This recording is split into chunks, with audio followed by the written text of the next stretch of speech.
Right. Yes, now we can start. I'm happy that you're here and that you decide to join. And so we're going to start right away because there's something to discover today. There really is. That really came to me. It's like I had no intention of looking at this, but it's a great part that I love to share with you today in the miracle work, and that is this part: the happy learner, the happy learner. So it's in chapter 14 in the blue book. Like in this book, in the blue book, it is chapter 14, and in this book it's chapter 13. So anyway, it's the same information but a bit in a different chapter, which is all right. So I'm using this just as an instruction. So more like how to become a happy learner.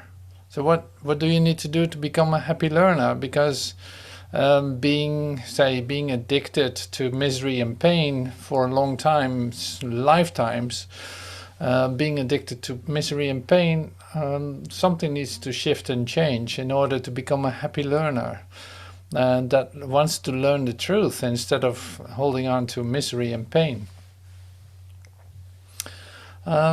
So that sounds easy, and we're going to discover how easy it is to become a happy learner. Maybe you discover I'm a happy learner, then it's great, then we can continue. But I just wanted to have this kind of happy learner check today, and yeah, it's great. It is amazing how much information is there, in fact, in this chapter. So yeah, well, I think it's for me too. Yeah, absolutely. I think it's for you. I think it's for me. Absolutely. Yeah, that's for you. That's for me. Yes. So this must be the day for it. Otherwise, it would not occur.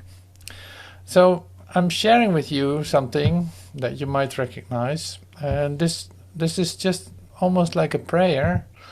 I use this just as as a reference point to start with. You might recognize the place. It's like a beautiful picture of the chapel somewhere up in the mountains in Saorge. All right, so I want to share this to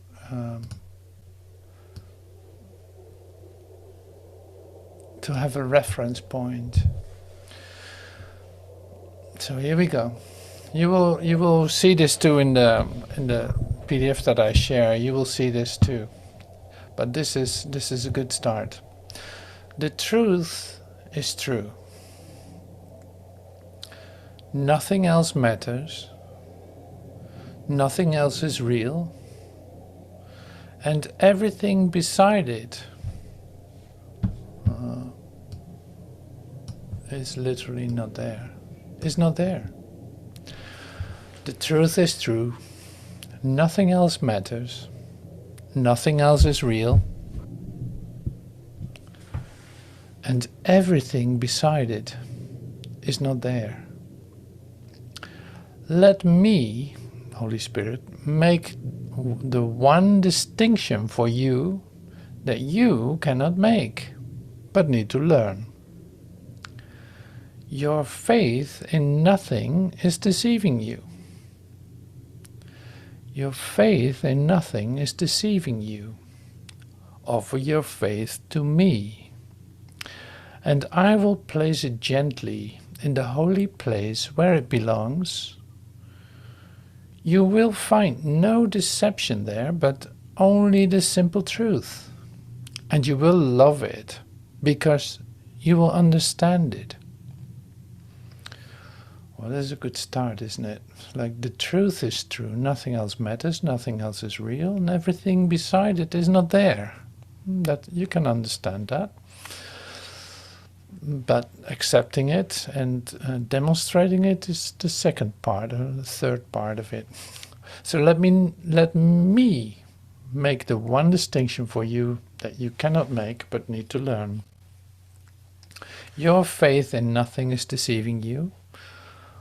Offer your faith to me, and I will place it gently in the holy place where it belongs. You will find no deception there, but only the simple truth, and you will love it because you will understand it. Now you could think, what is this about? What is he talking about?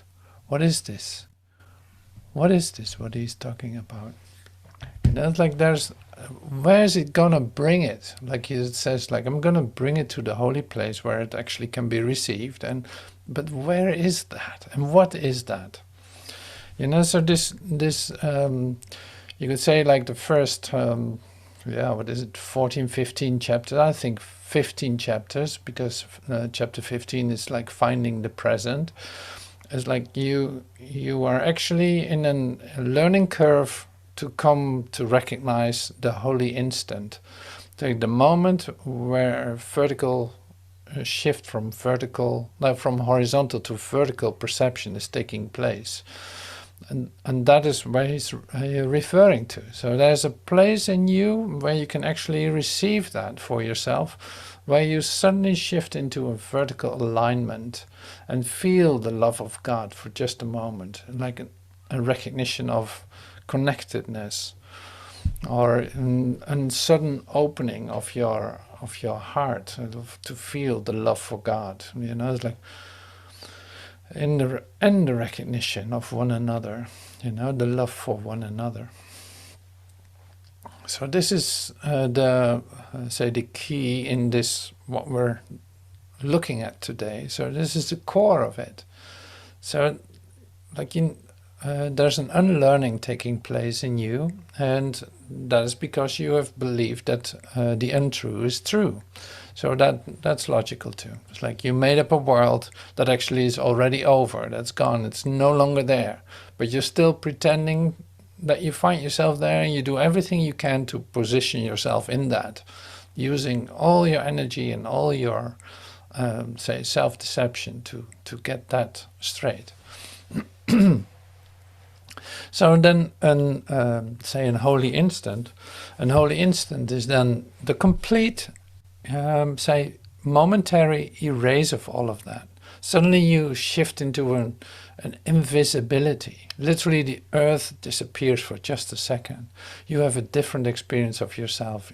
You would care less about whatever appears to be going on outside yourself. But this you know for sure. It's like, yes, I did experience that. I went for a moment into invisibility. So that's the place that Spirit is referring to in this piece, and that we use as a reference point. So then you know what we're talking about, and also where your learning, focus lies.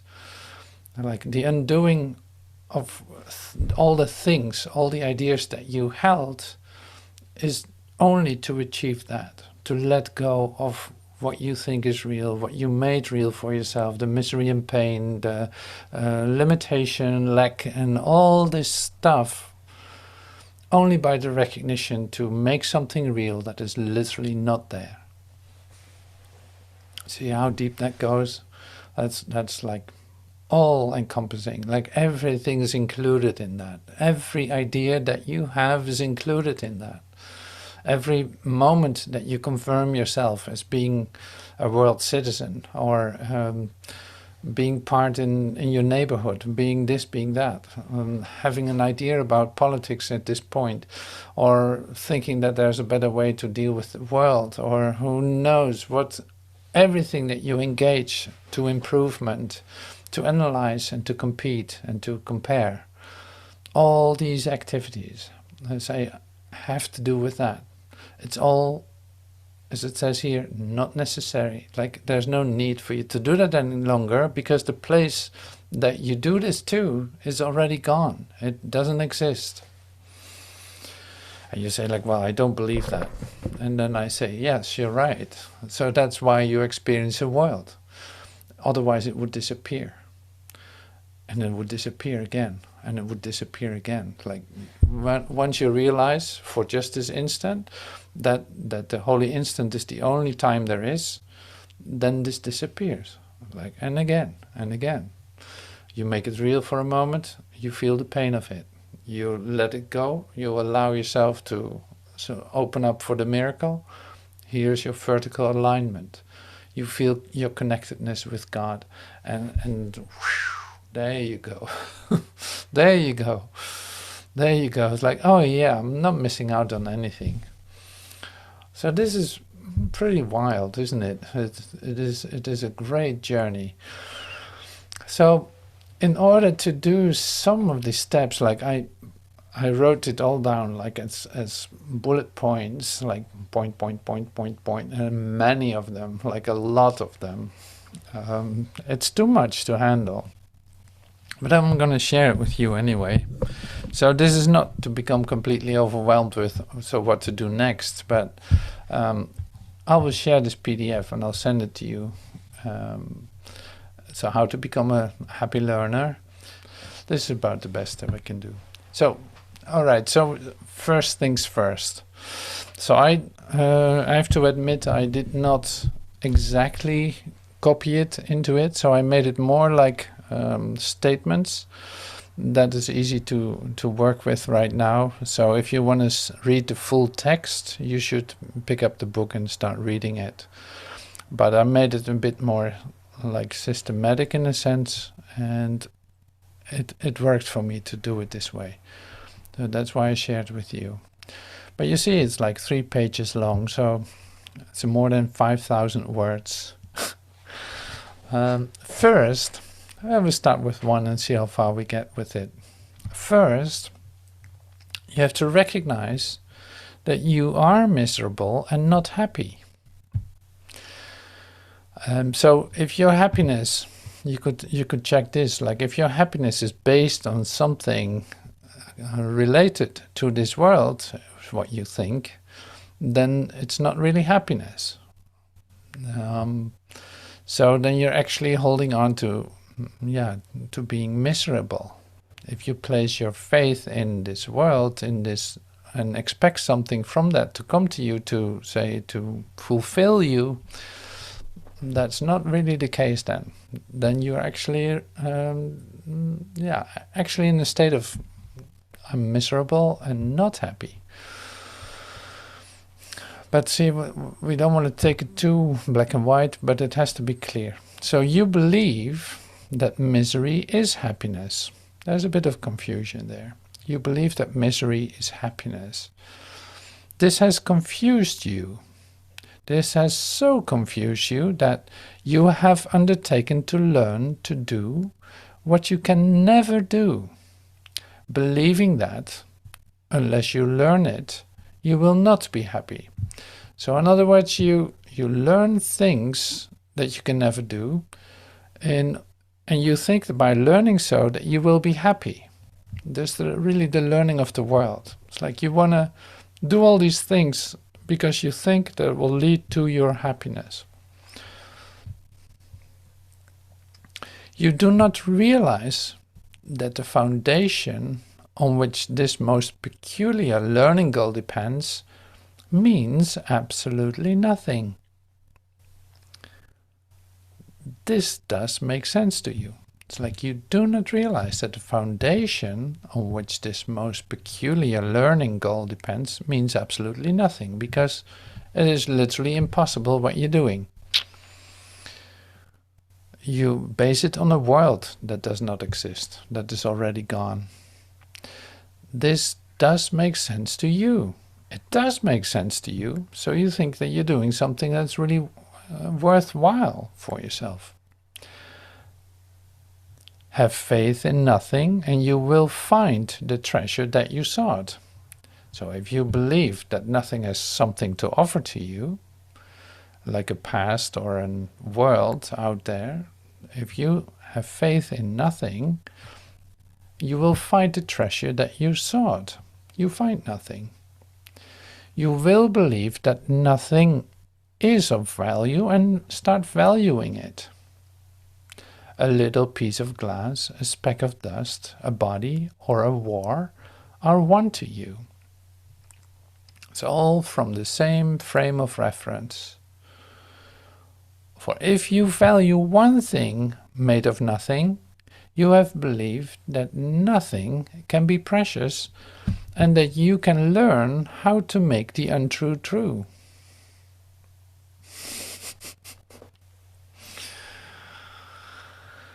Okay, so that's the first batch of expressions.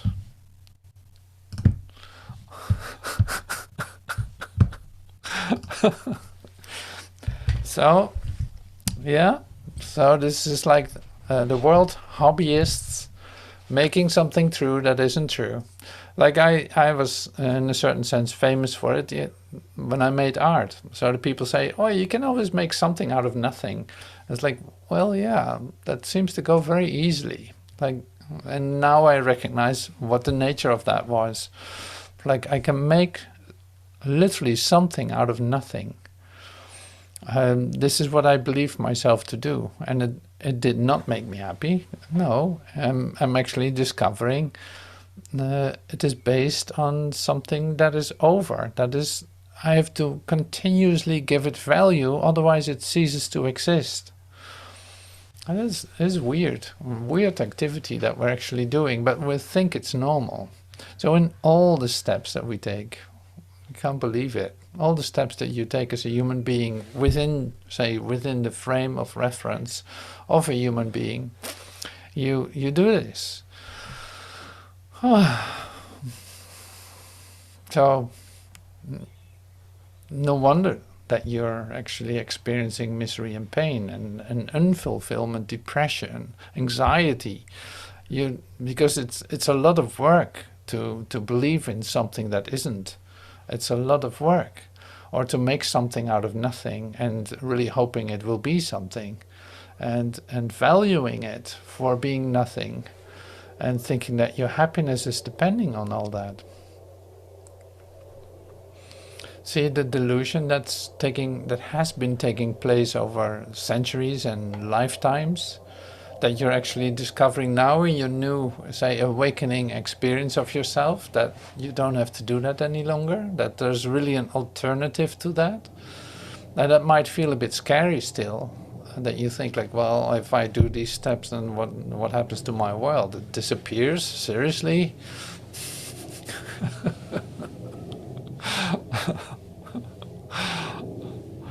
Oh my God.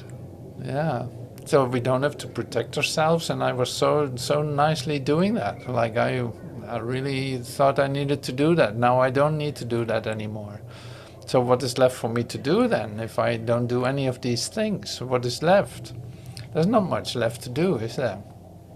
Because what is, and truth is true, and nothing else is true. So what is asked of me? How do I do this? And how do I shift from my self-made nothing world into my true world, so to speak, to my true essence? How do I shift from one to the other? Is there a transition period, or what's the deal here with spirit? How can we do this?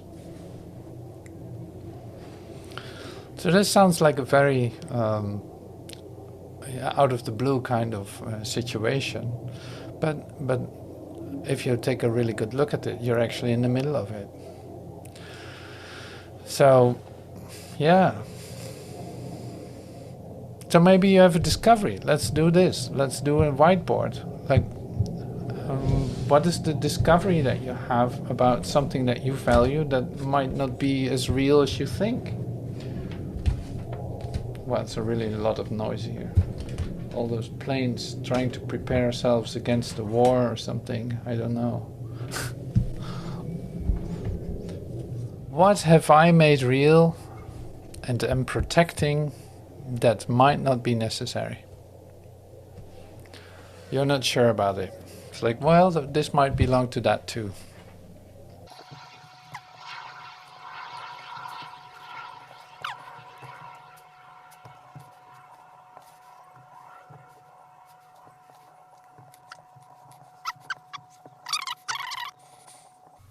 Yeah.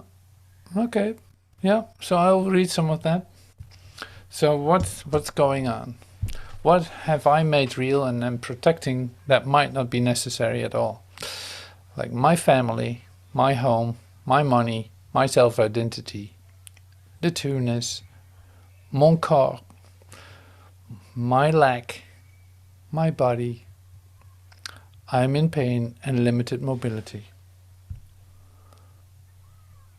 And all this. All these things. Yes. I'm gonna close it now.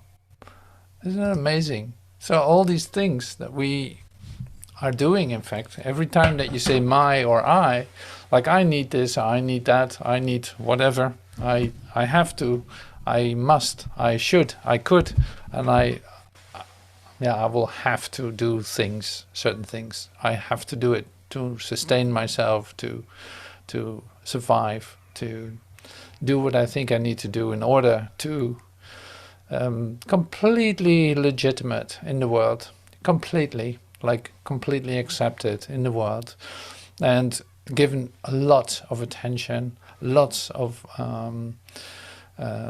like, at least when I speak for myself here, for instance in Holland, and it will be everywhere like that. So when there's something with me that I actually admit that I'm in a state of help, like I have a little thing that needs to be helped, then everyone's ready to step in and do the thing.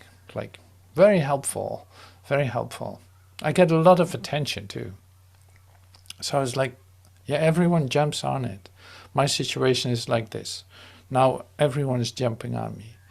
I cannot take care of myself. Well, there's a whole team coming over to help me out. There's this, there's that. Like, that seems to be care, which is, I'm not going to touch that as bad or good or whatever.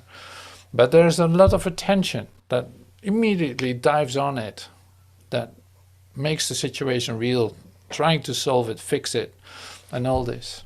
And the same, of course, with all the laws that we made up, the social laws that we made up. Your partner, your family, your this, your that, your neighbor, your president, you name it. All this too. It's like all part of this thought system that needs continuous energy, continuous sustenance.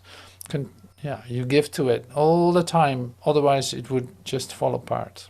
Like your partner would say, like, hey, you're not paying any attention to me, or whatever happens. Like you start to play a different role in the social setup that you have set up for yourself. People are looking at you. It's like, hey, you don't play with us the way that you did. Now, why is that? Don't you love us anymore? Or stuff like this. And it can evoke quite intense response too. So that these things, like related to the body, in fact, everything related to the body, everything related to you moving around in this three-dimensional world is all included. And all these things are basically the idea of your relationship with a world that does not exist, that is over, that is just a perpetuation of past into a future, but it's never completely present here. It's never really there, you know. As soon as you come to the point where you experience that, you're gone again. You're gone again. It dissolves. You enter into a holy instant. Okay, so second part. Again, yeah, here it is. So here we are. So we did this. Now the second part. The Holy Spirit. Seeing where you are. He can actually see where you are. But knowing you are somewhere else, you're elsewhere, begins his lesson in simplicity with the fundamental teaching that truth is true. The Holy Spirit, seeing where you are, but knowing you are elsewhere, begins his lesson in simplicity with the fundamental teaching that truth is true. Truth is true. This is the hardest lesson you will ever learn. And in the end, the only one. It's the only lesson you're going to learn. This is the hardest lesson you will ever learn. And in the end, the only one. Simplicity is very difficult for twisted minds. Like, well, is my mind really so twisted? Are you sure? Like, I'm in spiritual studies for a long time now. So it should be all right now, right? Well, we'll see. The Holy Spirit, seeing where you are, but knowing you are elsewhere, begins his lesson in simplicity with the fundamental teaching that truth is true. This is the hardest lesson you will ever learn, and in the end, the only one. Simplicity is very difficult for twisted minds. Consider, so we get some help to discover how twisted our minds are. Here's some help for that. Consider all the distortions you have made of nothing, all the strange forms and feelings and actions and reactions that you have woven out of it. Nothing is so alien to you as the simple truth, and nothing are you less inclined to listen to.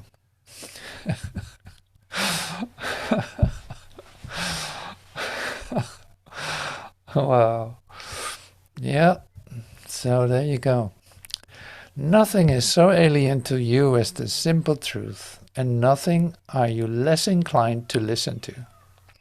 The contrast between what is true and what is not is perfectly apparent, yet you do not see it. The simple and the obvious are not apparent to those who would make palaces and royal robes of nothing, believing they are kings with golden crowns because of them. All this the Holy Spirit sees and teaches simply that all this is not true.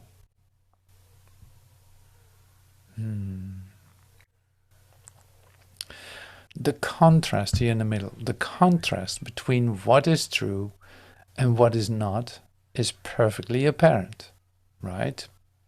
Yet you do not see it. So in your mind, as an idea, you say like, yeah, absolutely. No, the contrast between what is true and is not true. Yeah, sure, I got that. It's perfectly apparent, absolutely. So in our ignorance, we can absolutely agree on that, right? And here it says, yet you do not see it. You do not see it. Bummer. The simple and the obvious are not apparent to those who would make palaces and royal robes of nothing, believing they are kings with golden crowns because of them. All this the Holy Spirit sees and teaches simply that all of this is not true.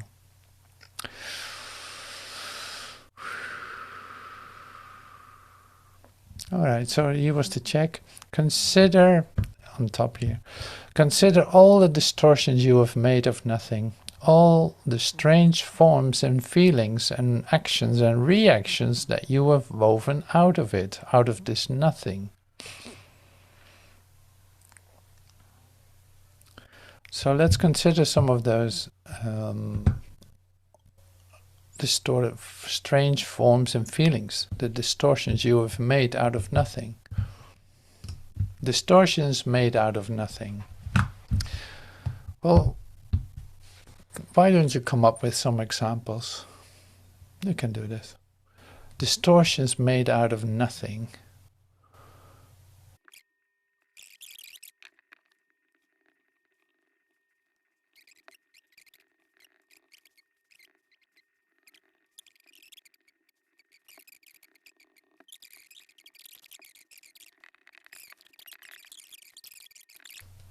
Tunas. There's our tunas again. Plans, attack, noise, isolation, all of that stuff. Lies, laws, justice. What do you think about healthcare? Care plan, care. Emergency, emergency. Response.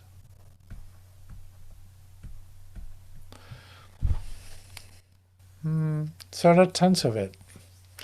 Just to make it clear, like we're talking here about something that you recognize, that's really great. So let's see, indecision, I like that too. Indecision, indecision, unknown, time. Oh, time. Hey, death too. Hey, my old friend. Responsibilities. That sounds really great too. You got your responsibilities. Your abilities to respond to a situation that isn't real. Yeah. Okay, so this is good. Thank you so much. Oh, you say like, okay, so are we done playing now? Or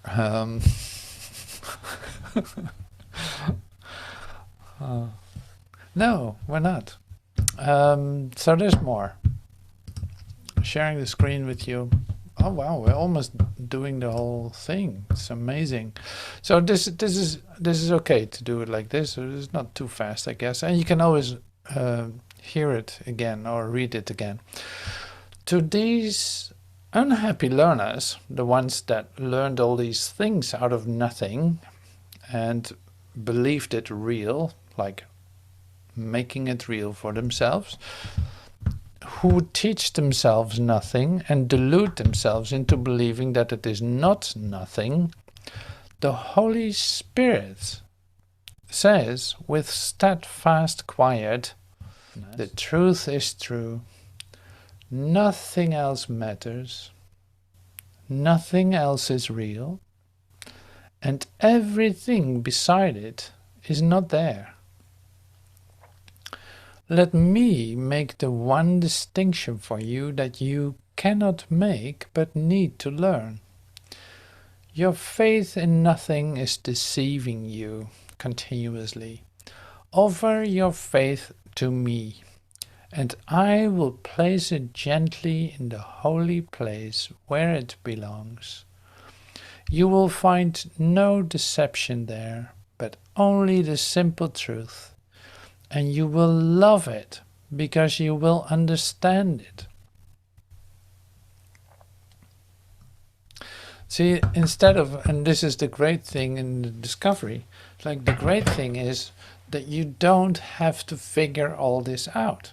You don't have to correct yourself and like, oh my God, what did I do? What was I thinking? What was I believing? Of course, you can take a look at it. You can take a look at what you were thinking, but you don't need to correct it yourself because you simply cannot. You're, say, too twisted. Your mind is too twisted to correct it. And you know this. Like your mind is only capable of doing that so far. So you haven't discovered anything about your mind yet. There's so much more that you can discover about it. But first, this needs to take place. And you have great help in letting that occur. So the Holy Spirit is right here. It just keeps reminding you in all stillness and quietness, no, none of this is so. No, it's not real. No, nothing happened. No, there's no emergency. No, there's no lack. No, there's no failure. No, there's no limitation. There's no sickness. No, there's no disability. No, there's no, you name it, financial lack. No, there's no such thing. So what is happening is like it's all being placed in this gentle place, like this holy place inside of you, where you can recognize your true essence, which is like we call the holy instant here. It's like you, for a moment, you actually start to discover, wow, when I allow this to be corrected, I actually get a totally different experience of myself. In my quiet now, when I actually start to open up my ears a little bit for the Holy Spirit, He's whispering in my ear that none of this is so. And that first is a bit of a threat, like if none of this is so, what is then? Like this is the only thing I'm holding on to and I'm fighting for, and now you ask me to let it go. So before you can really enjoy that and receive that for yourself, it takes a bit of practice to become still and listen. So once you hear this message, it doesn't mean directly that you might be totally excited about it, but you recognize it as the truth of you. So when you actually are not afraid of it anymore, to let that idea come to you, you start to enjoy it. And like, oh my God, I have no idea. That is actually a great discovery for me. None of this is so. That means all the things that were haunting me from past, from actualities, things that took place, from people that were after me, so to speak, people that were seemed to be attacking me, none of this is so. I'm actually able to enter into this moment where none of that has occurred and enjoy the stillness and the peace that is mine, which I recognize to be myself, recognize to be my total gift to myself. Like I actually come into an experience of the love of myself. And I start to feel at home in that. So just for a moment, like don't overdo it. Don't overdo it. So for just a moment you can deeply enjoy it. You start to deeply enjoy it. And actually you want more of it. So now the Holy Spirit is like giving you the opportunity to grow your certainty in that by giving little bits that you can handle without too much fear. Like the fear dissipates and suddenly there's an experience of love. The fear dissipates and there's the love. And this becomes your learning. Like, oh yeah, wait a minute. It's almost like a dismantling of a nuclear reactor. You have been protected really well because of all this radiation of nothingness that was like really put down deep in a protective swimming pool of denial. And now, step by step, it's going to be dismantled. And so in such a way that all this apparent radioactivity that you expected to hurt everything and to do all these things, see that actually dissolves, and that there was nothing to defend, and that there was no radiation in the first place, that there was no fear appropriate. Like there was not a situation that asked for the responses that you came up with. You say protected your nuclear facility so badly, so very, very thoroughly. And now in the dismantling, you see actually nothing occurred. You could call it a castle too, but it's like a nuclear reactor is nice because it's so threatening in a certain sense. So you protected yourself from all the danger from outside that you thought was there, but it was just all in a pool of denial and a pool that really nothing happened. So when the dismantling is complete, you see it's just an empty shell, nothing like that. And the real deal is you walking out of it, like walking out of it in full recognition of your true essence. Like that is the image that is totally appropriate here. So that's great. I don't know. Do we have time still to... Oh, we were really on the job today. So I might continue this on Friday because of the, say, all the aspects that are given here. And it's so practical. And it feels so good, the idea of a happy learner. You so desperately want to be one, but you don't know how to. So that's why this came up. You know, it's like you think you're a happy learner because you do your lessons and you enjoy them, but it goes a bit deeper than that. So that's why it's good to take one more time a look at this. So this was a good start. So thank you so much for your input and for your presence. And yeah, this is about as pretty as it can be right now. So thank you for that. Thank you so much.